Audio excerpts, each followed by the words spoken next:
Hello, welcome to Messing About with a Narrowboat. I'm Colin. I'm Roma. So this week we're going to focus on the subfloor.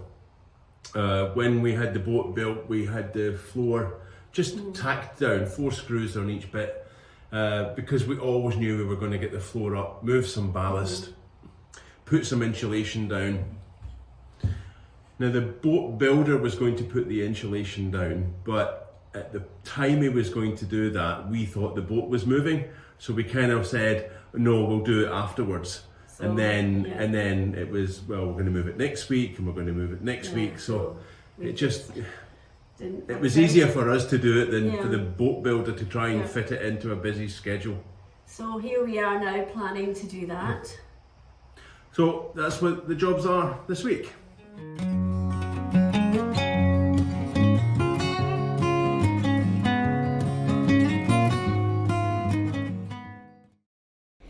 So the subfloor is in multi-stages really. We've got to take it up, sand it because it's covered in mud, clean it up a bit, and then we'll varnish it both sides, probably 3 coats, which, you know, we all know varnishing takes 12 hours between coats to dry at least. So it's just going to be a long thing. It's going to take a while. But one of the things we need to do is just get the water tank down, mark out the water tank, because as we go through the exercise, we are going to cut inspection hatches. So we just need to make sure that everything's right. The other thing we want to look at is cross noggins. So well, we'll see it when we dig the floor up. Basically the floor is sitting on ribs. No, stringers. Stringers are the ones that go down. Ribs are the ones that, right. So ribs, but like a floor at home, you want some extra strength where we are high traffic areas, so we might put some additional noggins between the joists just to give a bit of more stability. Need it for a fat bloke like me.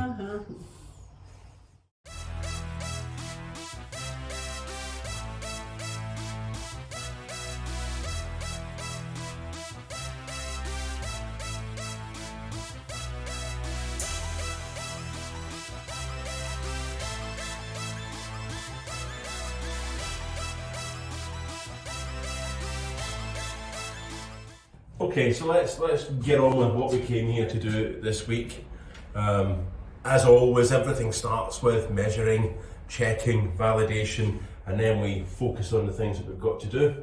So we've validated about the cladding, we've checked the battening, we've checked the water tank. Let's get the floor up.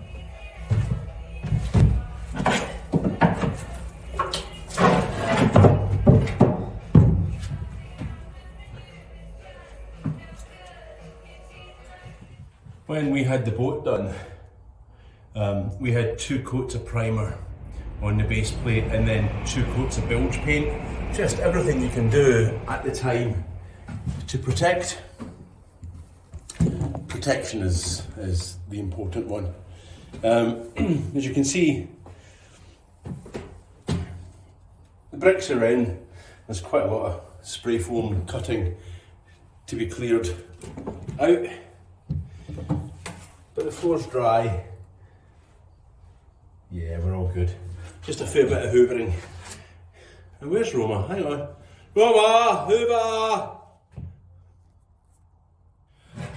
So with the subfloor, I mean it's 18mm marine ply.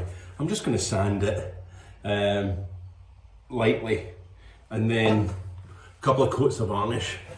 Just so you can see all the mud that's on it. We'll clean that up so that the varnish can seep in and do its job. A couple of coats of varnish will protect it.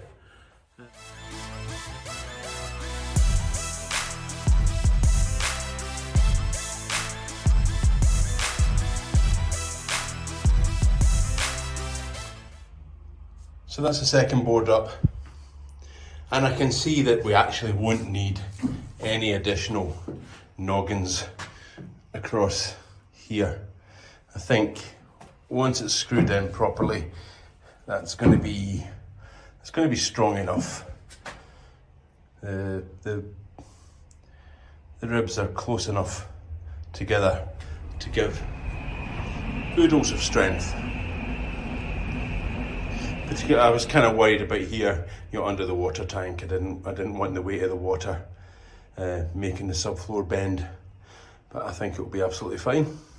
So that's 3 bits of subfloor up. I think what I'll do now is I'll get them sanded and varnished, and that's kind of why Roma took the week off work, so that we can be doing bits while the varnishing is done and drying. But she's had to scoot off somewhere. Dental appointment. So let's get this done. That's one board sanded, both sides.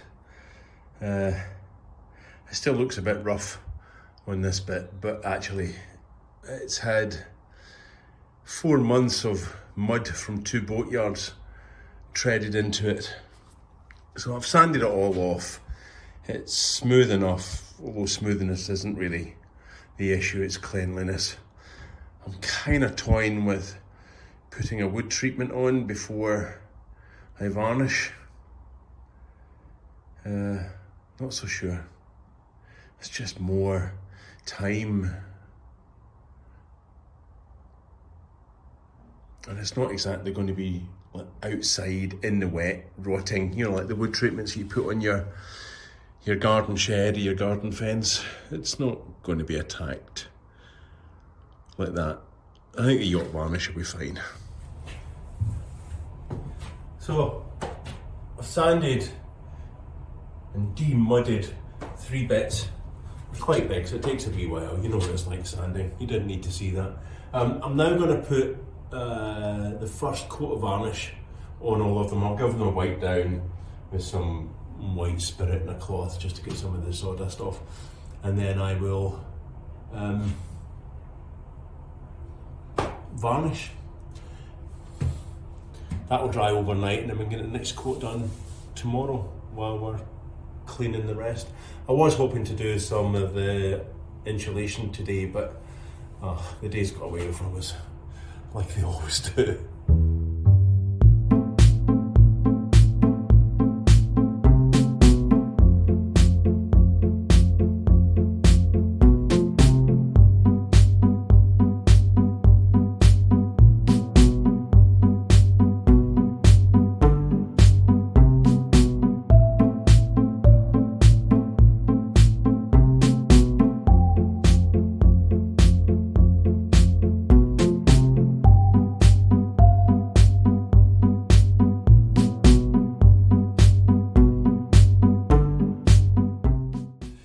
Now it's really important with plywood that you seal the edges, because the laminate splits over time.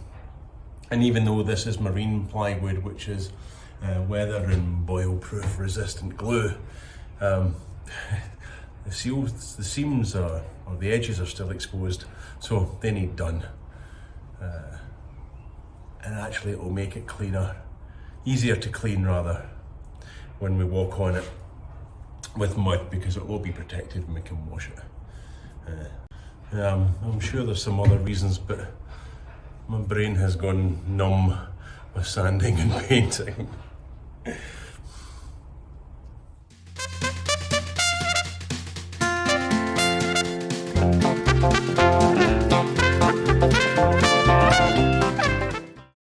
Plan today is to lift these 3 floorboards up, sanding, and then complete varnishing on the other boards.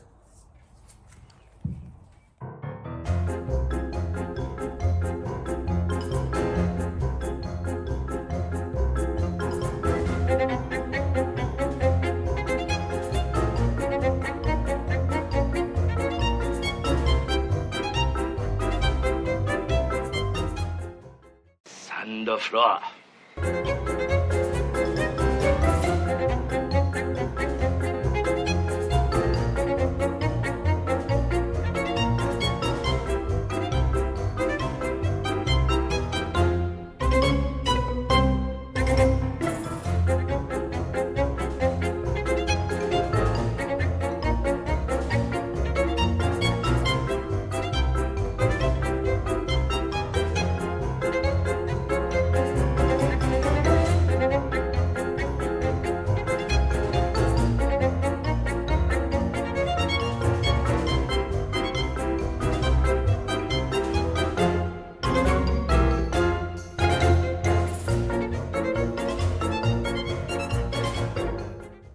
And this is why we varnish the subfloor. Those are all kind of mould spores from condensation. They're all superficial, so they'll come off. That's why I was thinking about whether we should put a wood treatment on, but they're just on the surface, looking at the sanding. But if you don't treat your subfloor, and in fact the panels, when you put them up on the wall, it's just going to turn black. Best part of 4 hours hard graft. Yep. Got 3 big bits of wood up. We varnished the other ones with the second coat. We're about to go and start varnishing these ones.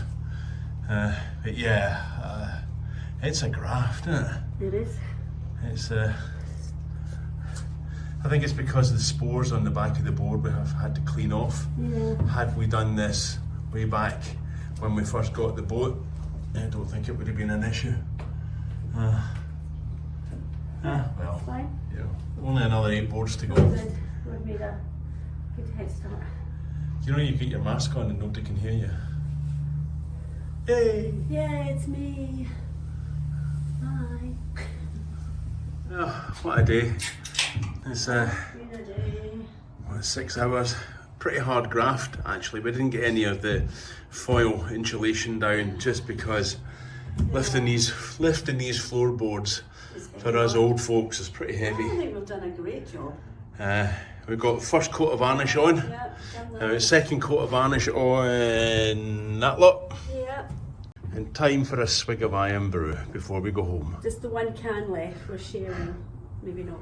I know, supermarkets had none. It's mine. Panic. It's mine. Back at it today. We arrived at the boat and it stinks of varnish. All the windows open, all the doors open. Oh dear. And boy do we ache. Yesterday was a bit of a graft and it's painful. So Roma's not here. She's away spending some time with her daughter-in-law and granddaughter. Because she's on a week off work and she's not passing by the opportunity to go and see them. So all I'm doing today is more varnishing and then we're done. It's 12 hours between coats. It needs 3 coats, so let's get on with it.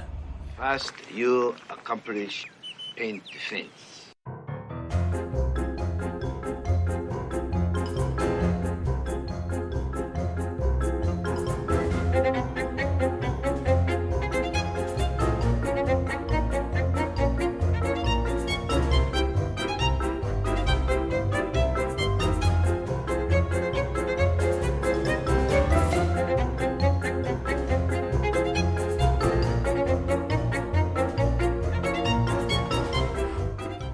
Right, oh dear, hang on.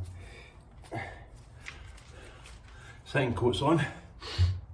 I put the first coat on yesterday if you're interested. Thinned about 10% with white spirit. It's bare wood. You put in varnish or anything on bare wood, thin it out, let it soak into the wood. That's what we've done. The second coats are on. They'll be dry overnight, so I'm gonna have a cup of coffee, pack up and just leave it. There's nothing I can do really until that varnish is dry. And I'll go home and finish the tongue and groove painting in my garage, saying I'm on paint the fence mode. In my arm, it's got the paint the fence memory. So back at it, we'll put a third coat on these panels. We brought more rods to bend the wood a bit. This is working really brilliantly, actually. It's really good. So glad for that tip. And we get fed up with things just in piles of boxes, so we decided time to get organised. So I had this set of drawers at home, so we've just commandeered it and we'll use it for like screws and saw blades and all that sort of stuff. Hey, very short segment today. More varnishing, which you don't need to see, so we just kept it short and sweet. So here we are at the end of the week. We made it to the end of the week. And the weather has turned again. It's pretty nippy. It's cold today, so we won't sit here for too long. challenges today are we're just going to give the engine a wee run. We've been recommended to give it a run for a very short period of time, not much more than 15 minutes or so, just to keep everything ticking over sweet about once a month. So we're going to do that, and we're going to start putting the foil insulation down, which we'll show you in a minute. Yesterday we didn't do very much. It was a very small segment. We had a visitor. We had a guy called Paul Smith, who's a narrowboat or a marine surveyor who specialises in the recreational craft regulations and the BSS. So we asked him to come down and just double check all of our plans. He looked over the boat, looked at the engine, found a couple of things which is fine, that's good. But the idea of that consultancy was to make sure that what we're about to do before we start putting lining up and wiring in and all the rest of it is compliant. I like being compliant. Compliance is important to me, always has been. So bringing in that consultancy, which wasn't very expensive, but I'm much happier now that absolutely everything in the fit out is going to be compliant. Yeah, there's peace of mind as well to make sure we're The one thing he did say was that our fire extinguisher is not compliant. Not because it's not any good. So I bought an all fires fire extinguisher. It'll put out like phone lithium or electric bike batteries, but obviously not the big lithium house batteries. But the reason it's not compliant is simply because it doesn't have a British Standard Institute kite mark, so it won't pass BSS. It needs to have the kite mark. Now there is no kite mark for any lithium fire extinguisher, so that's why it doesn't carry the kite mark. It's not that it won't do it, it's not got the kite mark. If it doesn't have the kite mark, it won't pass. And earlier I kind of asked a question when I bought it, why do all the boats have dry powder? Because it just makes no sense to me. And the reason is they have dry powder is because they have the kite mark. So luckily they're not that expensive. Yeah. We didn't buy too many of them. No, we didn't, thank goodness. So we will get one of those. So we're going to go and start laying out the foil insulation. Okay. First thing is to start the boat. I'm going to plan to run the engine at least once a month, just for about 20 minutes or so, burn off any condensation that we've got. But yeah, that's the first time it's been started since we've moved here, so just about a month now. It started first time, which is cool. Everything's looking peachy. So insulation under the subfloor over the ballast. We're going to use this Airtech double foil insulation. It's only 6 millimeters thick, and it's the equivalent insulation of about 25 millimeters or an inch of Celotex. And what we're going to do is we're going to create a thermal barrier, really a vapor barrier, between the base plate and the ballast and the subfloor and the cabin. It will allow some air to flow underneath, but it will provide some insulation. Now there is an argument, right, because the boat's in the water, the bit that we're insulating is in the water, so it's going to be cold. But we've got the floor up, we're varnishing the subfloor, so this stuff it's not that expensive, and it tends to be the recommendation of most people doing fit outs now. Even the modern boat builders are doing foil lining, but we're not going to foil line the sides. That won't need it, but we will do the roof because we are informed that if you insulate the roof when it's in the summertime and the heat is just belting off the metal ceiling, having an extra layer of insulation will keep the boat a tad cooler. So you can see all we're going to do is run the foil and staple it on. Okay.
that was fun. Yeah. No good at wrapping parcels, so you know, let's start with the awkward shape bit. Yeah. that was silly. That's quite ambitious of us to. Yeah, and this foil tape for jointing, Yeah. it's like sticky baking foil. Yeah.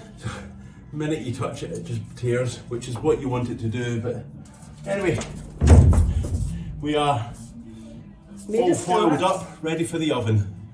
Well, that's a wee bit of a fail. The boards don't want to go back in. I think the foil's pushing out. We need to take it off and have a wee look. So the boards just are not getting in. I think it's the foil that's preventing it, but we're going to have to take it off and have a look.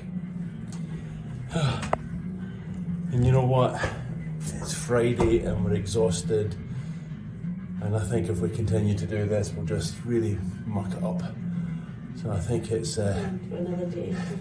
call it quits there and then have a rest up and we'll have a look at it later. We can see what the problem is, but we've kind of lost the energy to try and do something about it.